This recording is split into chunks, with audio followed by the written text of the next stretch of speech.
Kita bersyukur hari ini kita kembali boleh beribadah bersama-sama untuk mendengarkan firman Tuhan. Dan juga luar biasa buat orang tua yang sudah membawa anaknya untuk boleh belajar firman Tuhan. Sejak kecil kita tanamkan firman kepada mereka.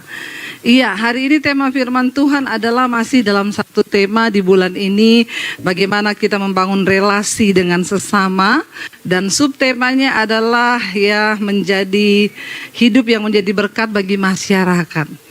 Saudara, ya, yang lalu juga kita sudah tahu bahwa kita ini makhluk sosial, karena itu tidak bisa terpisahkan dari orang lain dan kita harus menjadi berkat. Baik, kita langsung saja buka Yeremia pasal 29. Hari ini ya temanya dari ayat yang ke-7, Saudara. Yeremia 29 ayat yang ke-7, kita baca bersama dulu firman Tuhan berkata di sana. 1, 2, 3. Usahakanlah kesejahteraan kota kemana kamu aku buang, dan berdoalah untuk kota itu kepada Tuhan, sebab kesejahteraannya adalah kesejahteraanmu. Firman Tuhan berkata kita harus berdoa bagi kesejahteraan kota ya di mana kita dibuang ya, dan berdoa untuk kesejahteraan kota itu karena kesejahteraan kota itu adalah kesejahteraan kita juga. Saudara, kenapa ayat ini keluar? Saya pengen kita baca mulai dari ayat yang pertama dulu supaya kita mengerti firman Tuhan. Yeremia 29 ayat yang pertama. Firman Tuhan berkata begini. Jadi ketika penulisan surat ini itu Yeremia disuruh Tuhan, dia mendapatkan firman Tuhan untuk menulis surat kepada orang-orang Israel yang dalam pembuangan di Babel. Tuhan menaklukkan bangsa Israel kepada Raja Nebukadnezar supaya mereka itu bertobat. Di dalam pembuangan Tuhan menyuruh Yeremia menulis surat yang adalah firman Tuhan isinya. Ya, kita lihat ayat yang pertama, firman Tuhan berkata begini. Beginilah bunyi surat yang dikirim oleh Nabi Yeremia dari Yerusalem. Kepada siapa? Kepada tua-tua di antara orang buangan, kepada imam-imam, kepada nabi-nabi, dan kepada seluruh rakyat yang telah diangkut ke dalam pembuangan oleh Nebukadnezar di Yerusalem ke Babel. Ketika Nebukadnezar menjarah ya Yerusalem, menundukkan kota itu, dia mengangkut bahkan perkakas rumah Tuhan, emas peraknya dibawa ke Babel, dan dia membawa pada angkatan yang pertama yang dia pilih orang-orang pintar, orang-orang yang berpengaruh di kota itu. Yang dia bawa siapa dulu? Pertama, tua-tua di Israel ya, dan nabi-nabi, imam-imam itu dibawa, termasuk dalam angkatan itu Daniel ya, Sadrak, Mesak, dan Abednego. Dia cari orang-orang yang pintar, berperawakan baik, berkelakuan baik, dari Israel dibawa ke Babel. Untuk apa? Untuk mensejahterakan kotanya. Ya.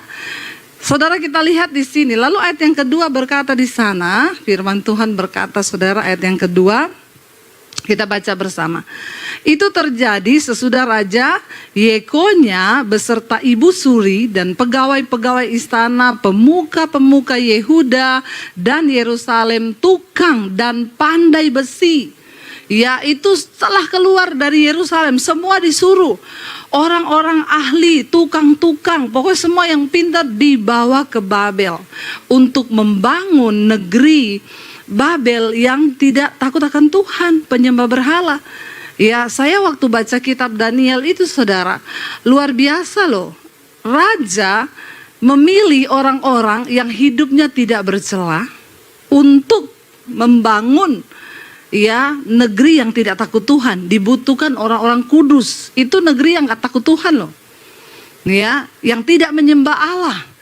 Dia ambil orang-orang yang berperawakan tinggi, yang pintar, hidupnya tidak bercela. Apalagi Indonesia membutuhkan orang-orang yang hidupnya tidak bercela. Ya, lalu ayat yang ketiga berkata di sana, kita lanjutkan. Surat itu dikirim dengan perantaraan Elasa bin Safan dan Gemaria bin Hilkia yang diutus oleh Sedekia Raja Yehuda ke Babel kepada Nebukadnezar Raja. Bunyinya begini surat itu, ayat yang ketiga, ayat yang 4. Beginilah firman Tuhan semesta alam Allah Israel kepada semua orang buangan yang diangkut ke dalam pembuangan dari Yerusalem ke Babel, ayat yang kelima. Dirikanlah apa? Rumah untuk kamu diami, buatlah kebun untuk kamu nikmati hasilnya. Ayat yang ke-6 di sana dikatakan, ya, ambillah istri bagi anak-anak laki-lakimu dan perempuan, ambilkanlah istri bagi anak-anakmu laki-laki dan carikanlah suami bagi anak-anakmu perempuan supaya mereka melahirkan anak-anak laki-laki dan perempuan agar di sana kamu bertambah banyak dan jangan berkurang. Jadi Tuhan berfirman lewat Yeremia, kasih tahu sama orang-orang buangan itu.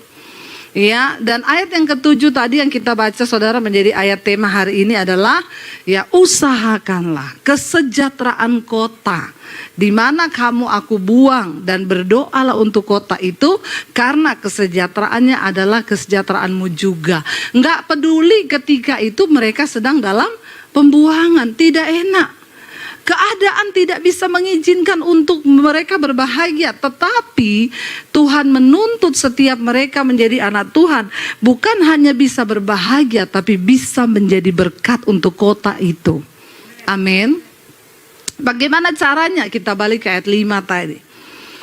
Bagaimana yang pertama untuk kita ini bisa menjadi berkat dengan masyarakat? Firman Tuhan bilang, dirikanlah rumah untuk kamu diami, buatlah kebun untuk kamu nikmati hasilnya. Artinya apa saudara? Yuk kita belajar hidup tertib di tengah masyarakat. Yang pertama dimulai kita ini harus bisa mengatur rumah tangga kita sendiri. Katakan amin. Gak usah kepo dengan rumah tangga orang. Urus rumah tangga kita sendiri lebih dahulu. Firman Tuhan bilang, bangun rumahmu, kamu diami rumah itu, buat kebun untuk apa? Kamu hidup dari hasil kebun itu. Artinya apa saudara? Setelah kita punya keluarga, semua di sini punya keluarga kan? Ya, semua punya ya. Yang sudah punya rumah sendiri angkat tangan. Enggak apa-apa, yang belum punya nanti kita doakan biar punya loh. Kan Tuhan bilang punya rumah di bumi dan nah itu semangat semua langsung kan. Ya, jadi saudara, yang pertama Tuhan bilang, ya, dirikan rumah, lalu kamu harus mendiami di situ. Kenapa? Memang kebutuhan manusia itu yang pertama tuh Tuhan. Yang kedua, setelah kita ada di bumi ini, rumah dulu lah kalau bisa, amin. Ya, saya dulu walaupun saya naik motor, anak saya 3, kadang bonceng 5. Sebenarnya enggak boleh itu, kalau ketemu polisi tangkap. Tapi saya enggak apa-apa, kita nabung untuk beli rumah. Saya enggak mau beli mobil dulu, ya. Buat apa? Kita di mobil enggak bisa masak kan? Ya, ngapain gaya-gayaan? Tapi orang di Jakarta ini kebalikan, yang penting gaya dulu. Pokoknya tunjukin mobilnya, padahal yaitu, ya, saudara, yang pertama ya kita tuh Tuhan mau kita punya rumah. Kenapa? Kalau kita tuh punya rumah, kita bisa menata hidup kita. Lalu yang kedua, punya hasil di hidupmu. Tuhan bilang sama bangsa Israel pada waktu itu, kamu bikin kebun, ya, buka kebun, buat kebun, lalu kamu nikmati hasil kebun itu, makan dari kebun itu. Supaya dengan kata lain, kamu jangan minta, harus kerja. Orang yang tidak bekerja tidak boleh makan. Jangan malas, harus bekerja. Ya, kalau nggak mau kerja, jangan makan. Itu kata firman Tuhan. Saya ini pernah mengalami, saya percaya Tuhan itu menciptakan semua manusia di dunia dengan kemampuan untuk bertahan hidup. Nggak ada satu orang pun yang nggak bisa hidup, saudara. Saya dulu, ketika saya keluar dari keluarga saya, waktu saya diusir dari rumah, yang saya punya cuma tenaga kan. Saya nggak punya uang, saya nggak punya apa-apa. Makanya saya nginap di kos-kosan, saya numpang tinggal, numpang makan di situ. Apa yang saya bisa beri? Tenaga saya. Saya nyapu, saya nyuci pakaian anak-anak kos, saya nyetrika, saya masak di situ. Karena yang saya punya tenaga waktu itu. Saya nggak mau jadi batu sandungan, walaupun cuma numpang, tapi kita harus jadi berkat. Amin. Ada orang nggak tahu diri, udah numpang nggak ngapa-ngapain lagi. Yang kayak begini bagus dibaptis ulang ya. Rendam berapa menit? Nah, dia buka mata langsung di rumah Bapa. Jadi saudara, kita ini harus, saya juga pernah merasakan ketika sudah menikah, saya punya anak. Kami benar-benar kekurangan dari soal uang. Tapi saya punya prinsip dengan suami, kita nggak mau minta, nggak mau pinjam, apalagi utang. Kita pernah merasakan jualan jus di pinggir jalan sampai jam 12 malam. Saya udah khotbah saudara. Ya, bukan warung loh, dipinjemi halaman toko, dikasih lampu satu. Kita jualan pakai gerobak di situ. Ada orang kadang beli, ih ibu pendeta jualan jus. Saya nggak malu daripada saya ngutang. Prinsip saya nggak mau utang. Saya nggak mau minta-minta uang ke orang, apalagi minta-minta makanan. Selama Tuhan beri kita kekuatan, kita bisa usahakan apapun. Tapi orang sekarang pilih banyak yang utang enak, nggak usah bayar karena Yesus sudah bayar utangku. Bagaimana hidupmu mau jadi berkat di tengah masyarakat? Ya, apalagi anak muda sekarang, karena sudah jarang mereka itu berjuang, terlalu enak orang tua. Maaf saudara, banyak memilih jadi pelakor. Nggak usah kerja, dapat apartemen, dapat mobil, jual diri. Bagaimana kita bisa jadi berkat di tengah masyarakat? Ya, kita berdoa hari ini, kerjakan yang engkau jumpai dengan tanganmu, supaya hidupmu itu berdampak. Setidaknya kita ini bertanya saudara, Tuhan aku ini hidup ini berdampak apa enggak ya? Sebagai suami di rumah, hidupku ini dampak apa yang sudah aku berikan buat istri dan anak-anakku? Sebagai istri kita juga harus tanya dong, aku ini jadi istri berdampak enggak buat suami dan anak-anakku? Jadi anak muda, tanya pada dirimu hari ini, hidupmu tuh udah berdampak belum? Enggak usah bicara bangsa-bangsa, di rumah dulu. Dimulai dari rumah. Hidup berdampak itu dimulai dari rumah. Sebagai anak muda, hidupmu tuh sudah berdampak belum? Atau bangunnya siang jam 11 ya, terus tinggal cari makan, ngurusi kebersihan kamar sendiri nggak bisa, apalagi nyuci urus pakaian kotor sendiri nggak bisa. Nih saudara, orang-orang tua kita sekarang itu, anak-anak kita sering kali kita didik dengan kenyamanan. Makanya survei membuktikan anak-anak muda sekarang itu mereka nggak punya nilai juang lagi yang kuat. Benar saudara, ya. Kemarin saya ngobrol dengan seorang ibu. Ibu tuh tanya saudara, Bu Debi anaknya ini masih SMA yang kecil, iya. Kalau ke sekolah naik apa? Naik ojek. Ibu tega anaknya naik ojek. Kenapa? Saya dulu jalan kaki nggak mati. Bener gak saudara? Saya gak tega loh Bu Debi. Gak apa-apa lu terus kakaknya dua nyeletuk. Kita dulu jalan kaki tante. Naik ojek dulu, naik angkot 3 kali. Saya bisa antar jemput gak bisa. Tapi saya bilang kalau dulu mami bisa berjuang begitu, kenapa kalian gak bisa? Supaya anak-anak ini tahan banting saudara. Ya sekarang anak sekarang tasnya aja dibawain suster. Ya, saya heran loh. Kita dulu punya anak 3 nggak pakai suster, nggak pakai pembantu, kita urus 3 jadi. Anak sekarang, ya, anaknya 1, babysitternya 3. Gila nggak? Biar bilang gila sekalian. Akhirnya mereka lepas tangan dengan pendidikan anak, nggak dibimbing anaknya, suruh suster yang ajar. Ya, segala kata-kata yang tidak benar. Kalau kita orang tua, kita didik sendiri, ada firman yang keluar dari mulut kita. Kita bawa mereka dalam takut akan Tuhan. Saudara, ayo kita menjadi berkat. Pertama kali itu dimulai dari keluarga dulu. Ya jangan sebut diri kita Kristen kalau hidup kita ini tidak bisa berdampak dari dalam rumah terlebih dahulu. Anak muda sekarang itu waktunya habis dengan HP. Dari pagi sampai jam 11, jam 12 HP. Tanpa terasa berapa banyak waktu yang sudah kita buang cuma main HP. Mengerikan zaman ini saudara. Ya, apa yang dia lihat di HP kita juga nggak tahu. Di kamar mungkin dia sudah nonton film porno. Siapa yang tahu? Ajarkan kepada anak-anak kita tentang takut akan Tuhan. Didik karakter mereka saudara dengan baik. Kenapa saudara? Ya bagaimana kita bisa bicara menjadi berkat di masyarakat kalau dalam rumah saja kita sudah gagal. Ya, lalu saudara kita lihat, sekarang saya pengen kita baca 1 Petrus pasal yang kedua. Bagaimana kita ini bisa menjadi berkat di tengah kehidupan kita. 1 Petrus pasal yang kedua. Kita akan lihat mulai dari ayat yang ke-11 ya. Kita lihat 1 Petrus 2 ayat yang ke-11. Bagaimana hidup kita ini bisa berdampak menjadi berkat. Kita baca yuk.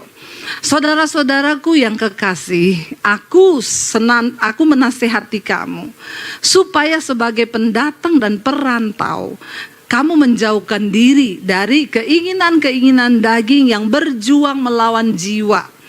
Nomor 1, kita kalau mau jadi berkat hidup kita, mari kita ini semua pendatang perantau di dunia ini. Mungkin juga di kota ini kita hanya perantau, apalagi Jakarta, semua suku ada di sini. Kita semua perantau. Ayat ini berkata sebagai pendatang dan perantau, yang pertama bagaimana juga kita bisa menjadi berkat hidup kita. Jauhkan diri dari keinginan-keinginan daging yang berjuang melawan jiwa. Kenapa ada kasus pembunuhan, penembakan? Balik-baliknya daging semua. Ini daging sangat bahaya. Amin saudara. Bahaya daging kita. Kalau kita nggak tundukkan, mau pejabat, mau siapapun, pendeta sekalipun, kalau daging ini nggak kita matikan, maka dia yang akan mengambil alih hidup kita. Hancur. Tidak mungkin kita bisa jadi berkat. Lalu ayat yang berikutnya, ayat yang ke-12 bisa dikatakan saudara ya. Mari kita buka ayat yang ke-12. Milikilah apa? Cara hidup yang baik di tengah-tengah bangsa-bangsa bukan Yahudi. Supaya apabila mereka memfitnah kamu sebagai orang durjana, mereka dapat melihatnya dari apa saudara dikatakan, dari perbuatan-perbuatanmu yang baik dan memuliakan Allah pada hari Ia melawat mereka. Supaya tidak ada celah di tengah-tengah bangsa yang belum mengenal Tuhan, kita dituntut memiliki cara hidup yang baik di tengah-tengah masyarakat. Sebagai suami istri pertama berantem itu nggak usah tetangga sampai dengar, amin. Tapi di sini udah nggak ada ya yang berantem ya, nggak ada kan? Nggak ada yang ngaku. Ya, saya berdoa sudah tidak ada saudara. Ya, jangan sampai kita ini sebagai orang Kristen. Dulu tetangga saya kalau suami istri berantem, anaknya ikut, itu suami istri lempar-lemparan galon sampai di luar rumah. Semua orang nonton dan sangat menyedihkan, itu orang Kristen. Semua keluar rumah nonton karena kan sekarang orang kurang hiburan ya. Jadi yang begitu jadi tontonan saudara, nonton sambil ada yang nyandar di pagar dekat rumah saya. Astagfirullah. Malu gak kita? Kenapa? Karena kita ini gak punya cara hidup yang baik. Yang mematikan kedagingan tadi itu loh.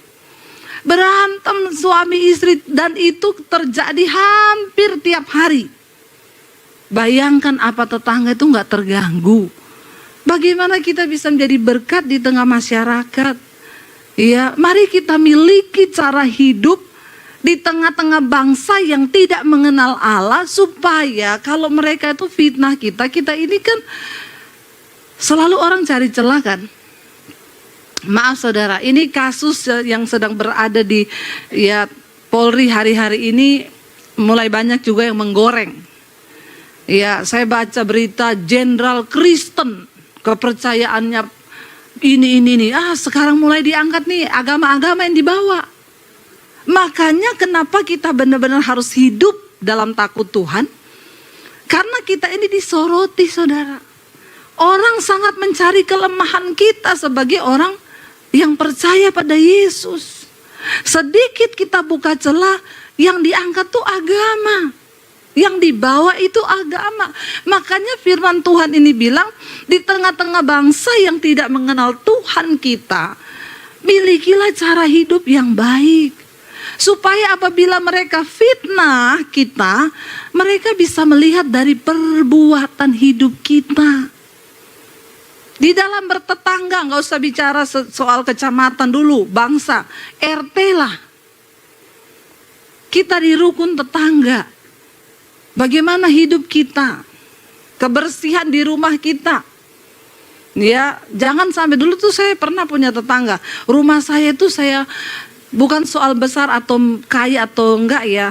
Tapi kan bersih, saya taruh tanaman, saya taruh apa. Jadi orang itu lihat rumah saya tuh healing.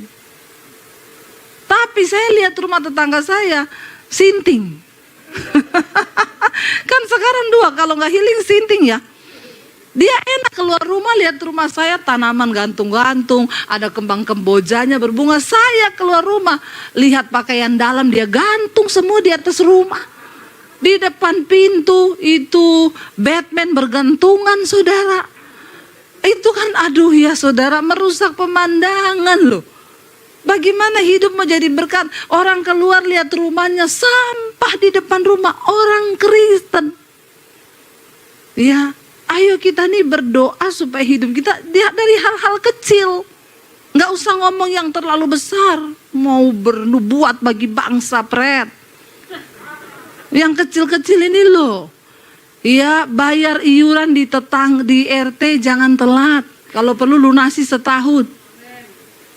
Yang amin satu toh.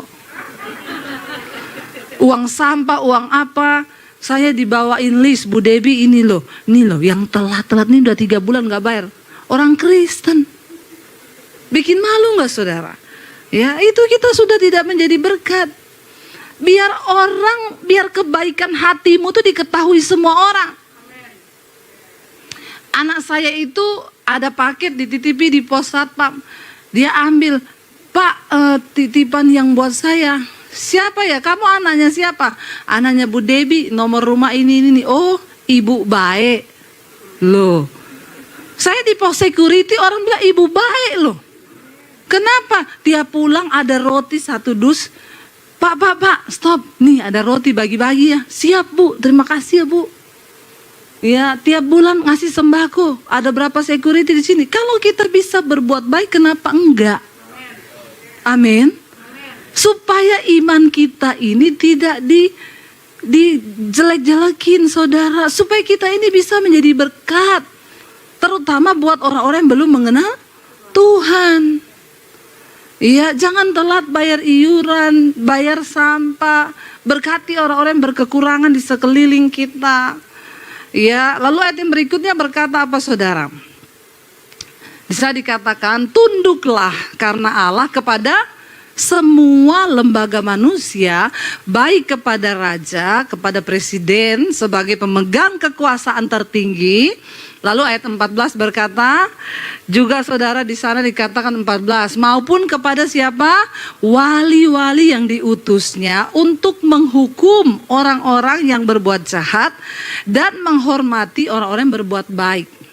Jadi saudara, semua lembaga-lembaga pemerintahan itu kita harus tunduk. Amin. Jadilah warga negara yang baik. Ya, punya KTP, jangan KTP mati nggak diurus. Ya, kakaknya itu semua yang teratur, ya. Disuruh bikin BPJS, bikin BPJS. Ya, bayar tiap bulan supaya kita ini kan mau menuju juga negara ini yang baik, saudara. Ya, supaya kita ini bisa menghormati. Kalau kita tidak bisa menghormati pemerintah yang kita lihat, bagaimana kita bisa menghormati Allah yang nggak kita lihat? Satu kali ada ibu-ibu telepon saya, Bu, saya sudah kelabakan sama anak saya. Kenapa? Ngamuk, Bu. Minta uang nggak dikasih, ngamuk. Terus Dia angkat parang, saya mau dibacok. Apa yang harus saya lakukan, Bu Debi? Aduh, ibu aja sudah menyerah, apalagi saya datang, saya dibacok juga sama anakmu. Lah terus Bu, apa yang saya lakukan? Lapor polisi, Bu. Loh, nggak apa-apa, Bu, kita orang percaya lapor polisi. Polisi itu adalah lembaga yang diberi kekuasaan saudara hari-hari ini memang sudah terjadi. Ya, sekarang ini polisi tercoreng, tapi tolong sebagai warga, jangan buka celah, karena banyak pihak-pihak yang mau menghancurkan bangsa ini, mau mengadu domba. Ya, kita harus tetap kuat, dukung pemerintah. Ya, kita beri kesempatan lah, masih ada orang-orang di Polri yang akan dipakai Tuhan menjadi orang-orang yang benar. Amin, saudara. Apalagi dengan kasus ini bukan secara kebetulan, Tuhan yang buka. Kenapa? Karena Tuhan sedang membersihkan lembaga-lembaga institusi di dalam kepemerintahan ini. Kenapa? Ini jawaban doa kita bersama. Ya, kita doakan saudara, dukung terus pemerintah. Ya, jangan ada akhirnya orang bisa ambil celah mengadu domba bangsa ini, sedikit saja terpeleset bisa terjadi. Kita kan tidak mau terjadi kerusuhan, kekacauan lagi. Sudah cukuplah bangsa ini belajar. Ya, saya mulai lihat di media sosial, udah berita nggak nyambung-nyambung saudara, ya melebar kemana-mana. Sudah stop, kita biarkan dia diadili seadil-adilnya. Nggak perlu cari tahu ada peristiwa apa di Magelang, nggak usah kepo. Bagian kita sudah sampai, udah ditangkap polisi, ya biarin aja nanti mereka yang urus. Kenapa kita yang cari tahu? Ya, kepo kadang-kadang ini rakyat ini juga saking keponya, ya mau dicari tahu di kamar itu ada apa. Itu kan bukan urusan kita kan. Terus suruh bukain di kamar lagi ngapain? Ya nggak usah ngurusi orang punya urusan kamar. Yang penting sekarang sudah ditangkap pelaku-pelakunya, kita dukung saudara. Bagaimanapun polisi, TNI, mereka ini adalah lembaga yang dipercaya Tuhan atas bangsa kita. Ya kayak ibu itu, saya disuruh, saya bingung Bu, anak saya mau saya apain? Ibu lapor polisi. Enggak berdosa Bu, enggak Bu, itu wakil Tuhan juga. Pemerintah itu wakil Tuhan di dunia. Kalau hukum Tuhan tidak bisa bicara kepada anak ibu, ya hukum dunia ada, itu Tuhan izinkan. Enggak apa-apa ya Bu Debi, enggak apa-apa, pasti dia kapok. Bener, dilaporin polisi datang, anaknya diangkat pakai patroli. Baru kali itu anaknya kencing di celana. Memang perlu dibegituin. Akhirnya anaknya di sel, nangis di sel. Aku mau pulang Pak Polisi. Minta ampun sama mamahmu. Kalau mamamu tarik laporannya, kita kasih kamu pulang. Tapi kalau enggak, kamu tetap di sini. Akhirnya kan telepon mamanya, Ma, aku kapok, minta maaf ya Ma, cabut ya Ma. Mamanya datang. Kamu janji ya di depan polisi ya, kamu masih ngejar mama pakai golok lagi nggak? Ini kan pendeta nggak bisa selesaikan kan. Pak Konrad mau nyelesain orang bawa golok Pak? Ya itu namanya kita mencobai Tuhan lah. Saya imannya tidak sampai di situ saudara. Mau datangi anaknya yang bawa-bawa golok, dia belum kenal, dia nggak kenal Tuhan. Bagaimana kita dengan hukum Tuhan masuk? Ya bisanya masuk dengan hukum dunia. Akhirnya berjanji, bikin perjanjian di atas materai sama polisi, tidak akan melakukan hal itu lagi. Sampai hari ini kalau marah minta uang gak dikasih, nggak pernah angkat golok. Takut di penjara. Memang perlu. Makanya Alkitab bilang kita harus menghormati. Kenapa? Mereka itu juga wali-wali yang diutus oleh presiden, oleh raja tadi, untuk menghukum orang-orang yang berbuat jahat dan untuk menghormati orang-orang yang berbuat baik. Memang saudara, selama ini di negeri kita ya banyak terjadi hukum muncul terbalik, hal-hal yang tidak benar. Ya harusnya mereka yang punya jabatan itu bertindak dengan benar, menjadi anak Tuhan di dalam jabatan mereka, tapi sebaliknya tidak terjadi. Tapi dengan kejadian ini kita bersyukur ini. Ini cara Tuhan. Akhirnya sekarang semua diperbaiki kan. Semua jadi semakin baik kan. Ya, tapi nggak usah berlarut-larut, nggak usah tanya-tanya di kamar Magelang ya. Sudah cukup ya, itu biar urusannya polisi aja. Kita sudah mendoakan bangsa ini. Ayat yang berikutnya, ayat 15 berkata di sana apa saudara? Sebab inilah kehendak Allah, yaitu supaya apa? dengan berbuat baik kamu membungkam kepicikan orang-orang bodoh. Bagian kita cukup satu, apa? Berbuat baik. Dengan berbuat baik kita ini membungkam orang-orang yang pengen menghancurkan, orang-orang yang pengen bawa-bawa agama, orang-orang yang pengen kepicikan mereka itu mau menjatuhkan bahkan bangsa ini dan lain sebagainya. Ayo biar dengan kebaikan kita. Makanya sekarang kita berdoa saudara, orang-orang yang ada di jabatan mereka, orang anak-anak Tuhan terutama. Kita berdoa roh takut akan Tuhan ada dalam diri mereka. Supaya mereka itu menjadi teladan. Ayat yang ke-16 dikatakan di sana. Hiduplah sebagai orang yang merdeka dan bukan seperti mereka. Nah ini mereka itu yang tadi kita bahas. Yang menyalahgunakan kemerdekaan itu untuk menyelubungi kejahatan mereka. Tetapi hiduplah sebagai hamba Allah. Mau kamu itu pejabat, mau kita ini rakyat, hidup sebagai hamba Tuhan. Apa itu hamba Tuhan? Bukan pendeta. Nggak semua pendeta hamba Tuhan loh. Jangan salah saudara. Sebaliknya jemaat biasa ada nggak yang hamba Tuhan? Banyak. Apa artinya hamba Tuhan? Orang yang taat kepada firman Tuhan. Kita doakan jangan ada pejabat-pejabat di negeri ini yang menggunakan kemerdekaan mereka sebagai kesempatan untuk apa? Menyelubungi kejahatan-kejahatan mereka itu. Ya, ngomong kalau ada yang selingkuh, pecat. Ada yang ini pecat, padahal sendirinya. Ya, ini kan kayak orang Solo bilang gajah di belangkoni. Isa khotbah orang iso ngelakoni. Ya, pendeta ngomong jangan selingkuh, padahal dianya sendiri selingkuh. Jangan begini, padahal dianya sendiri ini loh. Orang-orang yang katanya merdeka, tapi mereka mempergunakan, menyalahgunakan jabatan, otoritas, kemerdekaan yang Tuhan berikan untuk menutupi segala kejahatan-kejahatan mereka. Kita sedih ya saudara, di saat kita semua berdoa supaya generasi kita bangsa ini bebas dari narkoba. Kemarin ditangkap seorang ya pejabat polisi ternyata pengedar narkoba. Ini loh yang dimaksud kayak gini-gini ini. Kita sungguh-sungguh berdoa, terutama dari diri kita sendiri lebih dahulu. Ayat yang ke-17 berkata di sana yang terakhir, firman Tuhan berkati, hormatilah apa?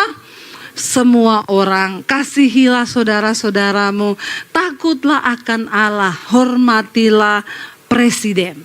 Ya, zaman dulu raja, sekarang presiden. Hormati semua orang, kasihi saudara-saudaramu. Jangan hanya hormat sama orang kaya, tapi kita belajar siapapun orang itu hormat saudara. Karena di hadapan Tuhan itu kita sama.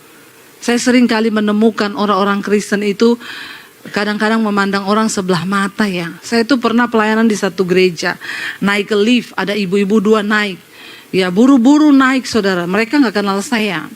Ya sampai saya ditabrak dan gak minta maaf. Ya udah nabrak saya di lift gak minta maaf. Naik sampai di lift. Dalam hati saya ini udah nabrak gak minta maaf, ya sudahlah ya. Begitu sudah sampai di gereja mereka masuk, ternyata saya pengkhotbahnya. Habis itu dia malu hati, gak usah pencitraan. Makanya kita harus belajar menghormati semua orang. Karena kita gak pernah tahu saudara, ya mau itu orang kaya mau orang miskin, ingat loh mereka itu ciptaan Tuhan. Gambar Allah ada dalam diri mereka. Mari kita belajar bagaimana hidup kita ini menjadi berkat di masyarakat. Hormati semua orang. Ya, lalu hiduplah kasihi saudara-saudaramu, takutlah akan Allah, hormati raja. Kalau semua ini ada dalam hidup kita, saya yakin saudara, hidup kita bisa menjadi berkat di tengah masyarakat. Orang boleh melihat hidup kita dan berkata, saya undang para imam musik akan berkata itu luar biasa ya, anak Tuhan loh, orang Kristen loh, itu hidupnya wow gitu ya. Supaya apa orang beri julukan kepada kita, saya bersyukur, oh ibu baik, Saya dibilang ibu baik. Nah saudara, apa julukan yang orang berikan kepada kita? Ayo kita sama-sama menjadi berkat di tengah masyarakat, diawali dari dalam keluarga terlebih dahulu. Baru kita bisa ya ke tempat yang lebih luas, yaitu dimanapun saudara berada, di kantor, di masyarakat, di RT, di kelurahan, bahkan sampai ke bangsa-bangsa.